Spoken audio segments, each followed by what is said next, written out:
उसने कपड़े अपने उतारे, मुझे छेड़खानी शुरू कर दी, किस वगैरह ली थी। उसके बाद फिर मैंने जब लाइट ऑन की, मैंने कहा वो तुम्हारे शौहर को पता था कि अमजद कमरे में आ रहे हैं? हाँ जी, उसको सारा पता था। उसने ही इसको कहा था पट्टी बाँध के जो करना है कर लो, ज़बरदस्ती। तो मैं रोती-रोती रह गई, उसने मेरा मुँह बाँध के सब कुछ कर लिया। अस्सलाम वालेकुम नाज़रीन, मैं हूँ आपकी मेज़बान फ़राह इकबाल। नाज़रीन, आज मैं मौजूद हूँ मुल्तान में और मेरे साथ रिमशा मौजूद है, जिन्होंने हमारे ऑफिशियल नंबर पे हमसे राब्ता किया, जिनका ये कहना है कि इनका शौहर जो है वो शराब, नशा, जुआ हर किस्म के गलत काम करता है और इनसे जो है जिस्म फ़रोशी करवा रहा है। ये सारा मामला किस तरह से हो रहा है मैं जानती हूँ रिमशा से। अस्सलाम वालेकुम। वालेकुम सलाम। कैसी हो रिमशा? ठीक हूँ मैडम। अच्छा, मुझे बताओ क्या हुआ है तुम्हारे साथ? मेरे शौहर के साथ मेरी लव मैरिज हुई है। कितना अरसा हो गया शादी को? हमारी शादी को 3 साल हो गए हैं। 3 साल हो गए। हाँ जी, 1 साल हम मेरे साथ सही खुश रहा है, मेरी बात मानता था, मैं उसकी बात मानती थी, हम ठीक-ठाक थे। मतलब अच्छी ज़िंदगी हाँ गुज़र जी, रही थी अच्छी आप लोगों ज़िंदगी की। गुज़र रही थी। उसके बाद उसकी शॉप थी अपनी किराने की, सही ठीक 50-60 हज़ार रुपया कमा लेता था। अच्छा, आ महीने का 50-60 हज़ार रुपए कमा लेता। कमा लेता खुद था। की शॉप थी? हाँ जी, अपनी शॉप थी। सही हो गया। तो उसके बाद फिर आस्ता पहले सिगरेट पीता था, आस्ता-आस्ता बुरे कामों में लग गया। क्या शादी से पहले भी सिगरेट और बुरे काम करता था? नहीं, कुछ भी नहीं करता था। आस्ता-आस्ता बस यारों दोस्तों के बीच में बैठना शुरू हो गया, नशा करना शुरू हो गया। पहले तो सिगरेट पीना शुरू किया? हाँ जी, पहले उसने सिगरेट पीता था, तो मैं क्या उसको आपने मना नहीं किया कि मत पिया करो? मना किया मैंने, तो कहता कोई बात नहीं, बस एक आधी पी लिया करूँगा, कोई बात नहीं, मैं मना करती रही हूँ। तो उसके बाद फिर बुरे-बुरे लोगों के बीच में बैठना शुरू हो गया, उनको घर में भी ले ला किस लाता था। तरह के बुरे काम शुरू कर दिए थे? उसने चरस, शराब हर चीज़ पीता था। इतना बुरे काम शुरू कर दिए हाँ थे? जी, तो उस फिर घर में भी लाना शुरू कर दिया उसने यारों दोस्तों को। तो आप एतराज़ नहीं करती थी कि मैं अपने एतराज़ दोस्तों को घर क्यों लेके आ रहे मैं हो? करती थी एतराज़, मैं कहती थी ना लेके आओ, ये अच्छे लोग नहीं है, ये बुरे मतलब हैं। घर ला के उनके साथ शराब पीनी है? हाँ जी, उनके सारा उधर सुन्न होके खुद पड़े रहना, उसके दोस्त क्या कर रहे हैं, इसको कोई होश नहीं है। उसके बाद एक दिन इसका अमजद जो दोस्त है, जिसके साथ इसकी अच्छी हेलो-हाय है, वो कमरे में आ गया, ठीक है, मैं सोई तुम्हारे कमरे में? हाँ जी, मेरे कमरे में आ गया, मैं सोई हुई थी। तो उसने कपड़े अपने उतारे, मुझे छेड़खानी शुरू कर दी। तो मैं ऐसे मुझे लगा वो नहीं है, फ़रूक नहीं है। मैं जल्दी से उठी, लाइट ऑन की, तो वो बंदा था दूसरा, यही अमजद। तो मैं मतलब तुम्हें लगा कि तुम्हारा शौहर तुम्हारे करीब आया है, लेकिन उसकी छेड़खानी से बाद में पता चला है कि अमजद है हाँ वो। जी, मैंने जब लाइट ऑन की तो मैंने शोर डाल दिया। जल्दी-जल्दी में तुम्हारा शौहर कहाँ था? वो बाहर शराब पी के तो बाहर धुंध होके लेटा हुआ था, उसको अपनी होश नहीं थी। उसको पता ही नहीं है कि तुम्हारे कमरे में अमजद आया है। नहीं, उसको कोई पता नहीं है, मैं जल्दी-जल्दी बाहर निकली, शोर डालती रोती-रोती बाहर निकली, तो दरवाज़ा खोल के मैं बाहर भाग गई। क्या अमजद ने तुम्हारे साथ कोई खींचातानी तो नहीं की है? छेड़खानी करता रहा है उसने बस किस वगैरह ली थी। उसके बाद फिर मैंने जब लाइट ऑन की, मैंने कहा वो मेरा शौहर नहीं है, फ़रूक नहीं है, तो जल्दी-जल्दी फिर मैं भाग गई बाहर रोती-रोती। मैं तो पहले तुम्हें यही लगा कि तुम्हारा शौहर है, ठीक है। लिबास पहना हुआ था, उसने नहीं पहना हुआ था, वो ऐसे नंगा ही था।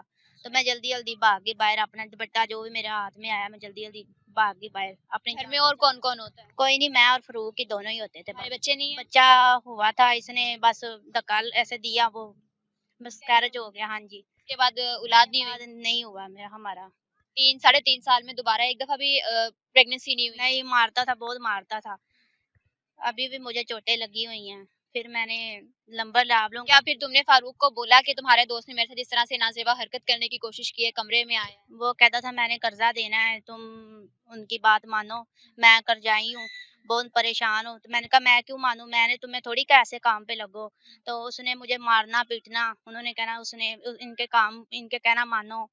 तो उसके बाद फिर मैं रो-रो के सारा दिन निकालती थी, मैं इसके घर घर में नहीं रहना। एक दिन अमजद को भेजा है फ़रूक ने, तो मेरे मुँह पे तुम्हारे शौहर ने? मेरे शौहर ने एक दिन मेरे कमरे में भेजा है, उसने मेरे मुँह पे पट्टी बाँध के ज़बरदस्ती करने की कोशिश की है, किसने? वो अमजद ने, अच्छा, मेरे पट्टी शौ किसने बाँधी तुम्हारे मुँह पे? अमजद ने। अच्छा, तो तुम्हारे शौहर को पता था कि अमजद कमरे में आ रहा है? हाँ जी, उसको सारा पता था, उसने ही इसको कहा था पट्टी बाँध के जो करना है कर लो, ज़बरदस्ती। तो मैं रोती-रोती रह गई, उसने मेरा मुँह बाँध के सब कुछ कर लिया। तो मैं बस रो-रो के सारा दिन निकाल लिया, मैं किसी को भी नहीं बता सकी। फिर एक तो तुम्हारे वालिदैन कहाँ हैं? तुमने घर वालों को, रिश्तेदारों को किसी को भी नहीं बताया? नहीं, किसी को नहीं बताया, हमने लव मैरिज की थी, वो भी हमारे से नाराज़ थे। बस हम खुश रहते थे, बस आस्ता-आस्ता वो बुरे कामों में लग गया है, तो तो तुम्हारे घर वाले, रिश्तेदार कोई भी तुमसे नहीं मिलते क्योंकि तुमने फारूक से जो है लव मैरिज की? जी, जी, ऐसे ही है।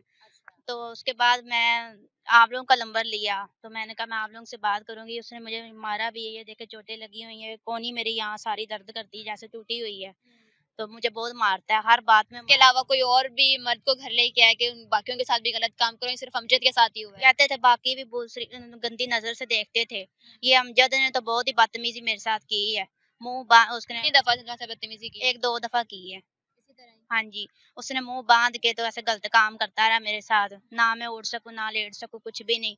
बस वो ऐसे ही करता रहा, उसको सारा पता था फ़ारूक को, वो भी तमाशा देखता रहा। वो नशा में धुंध होता था, कुछ भी नहीं करता था। और ये सब काम तुम्हारे साथ इसलिए करवा रहा था क्योंकि उसने कर्जा देना ये था। कर्ज़ा देना था, हम बस ऐसे कर्ज़े के बीच में ही यारों दोस्तों को ले आना, जिसका ज पैसे देने थे, वो कहता था ऐसे पूरे करो, मेरी बेगम ही है और मेरे पास कुछ भी नहीं है। अच्छा, बस मतलब और लोगों के साथ भी ये काम करवाए हैं? हाँ जी। इसके अलावा भी क्या नाम है, कई दफा तुम्हारे साथ इंसिडेंट हुआ है इस तरह का? हाँ जी, मुझे तो उनकी सही शक्लें भी याद नहीं है, उनका नाम भी याद नहीं है, किस-किस से इसने बंदे ने जिनाह करवाया, ठीक है? तो मैं कहीं छोड़ के जा भी नहीं सकती थी, मैं अपने घर कहीं पे और मैं इसके अलावा और मेरा कोई भी नहीं था इस दुनिया में। हर दफा तुम मानती किस तरह से थी, मतलब तुम्हारे बस साथ वो ज़बरदस्ती करते थे, मार-मूर के बाँध-बूँध के कर लेते थे, मैं क्या करूँ, मैं मजबूर थी। अच्छा, ऐसे तुम्हारे हाथ पे मैंने अभी चोट भी लगी देखी है, ये तुम्हें चोटें किसने दी? ये उसने ये अगर फोकस कर सके कैमरा तो ये देखें इसके हाथ में, ये देखिए नाज़रीन, इसके हाथ पे जो है ना चोटें भी लगी हुई है। क्या तुम्हारी कूनी भी चोट हाँ लगी जी, है? मेरी कोहनी में ये सारी ये ऊपर नहीं हो सकती, सारी ये चोट लगी है, छिली हुई है, ऐसे दर्द करती बहुत ज़्यादा, मारता था, पीटता था। तो मैं क्या तुम्हारा शोहर इतना बेशर्म हो गया था कि अपनी ही बीवी को दूसरों के आगे पेश कर रहा है? हाँ जी, बस क्या करें, ठीक-ठाक था, बस उनके बीच में खराब हो गया। कर्ज़ा हर बंदे का कर्ज़ा इसने देना था। उसको बस मैं ही नज़र आती थी, वो आते थे ज़बरदस्ती करके चले जाते थे। मैं ना कहीं और जा सकती, ना कुछ मुझे तुमने कभी भी इस क्या नाम है, गंदगी से बाहर निकलने की कोशिश नहीं की है कि ये मैं मैंने कहा इसको मैं अब छोड़ के चली जाती हूँ, मैं इसके साथ 1 मिनट भी नहीं रह सकती। चैनल से मैंने आपका नंबर लिया, मैं आपसे रिक्वेस्ट करती हूँ, आप मेरी हेल्प करें। मैं इसके साथ नहीं रहना चाहती, मेरी जान छुड़वा दें बस। तो मुझे ये बताओ कि कहाँ जाना चाहते हो? तुम्हारे घर वाले तो तुम्हें रखना नहीं चाहते, बाहर कहाँ जाना चाहते हो? दारुल ईमान या कहीं, तुम्हें पता है दुनिया इससे ज्यादा भेड़िए है। नहीं, मैं दरमान ही जाऊँगी, मैं और कहीं भी नहीं जाऊँगी। बाहर भी ऐसे जंगली हैं, जगह-जगह पे वो मुँह मारते हैं। मैं नहीं, बस एक साइड पे मैं सही हूँ, दरमान में ठीक हूँ, सेफ हूँ मैं। तुम्हारे शोहर को पता है कि तुम यहाँ इंटरव्यू देने के लिए आई हो? नहीं, उसको नहीं पता मैं चोरी आई हूँ। हाँ इसलिए जी। तुम्हें अपने अपने घर नहीं बुलाया हमें? नहीं, मैं चोरी आई हूँ बस उसको अभी तुम्हारा शोहर कहाँ है? वो उधर ही है, घर है। घर में शराब पी के सोया हुआ है। तुमने उसको क्या बोला कि कहाँ जा रही हो? उसको नहीं पता, मैं चुप करके आ गई।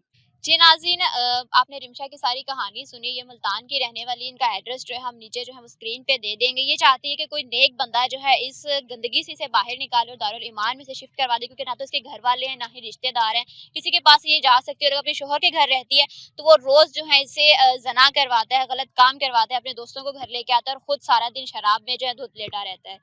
रिमशा, एक बात मुझे बताओ, तुमने लव मैरिज की है, क्या सबक मिला है अपने घर वालों को छोड़ के, और आगे भी मतलब प्यार के लिए निकली थी और इस गंदगी में जो है वो तुम धकेली गई? मैडम बस मजबूर हूँ, घर वाले भी छूट गए हैं ये फ़ारूक की खातिर।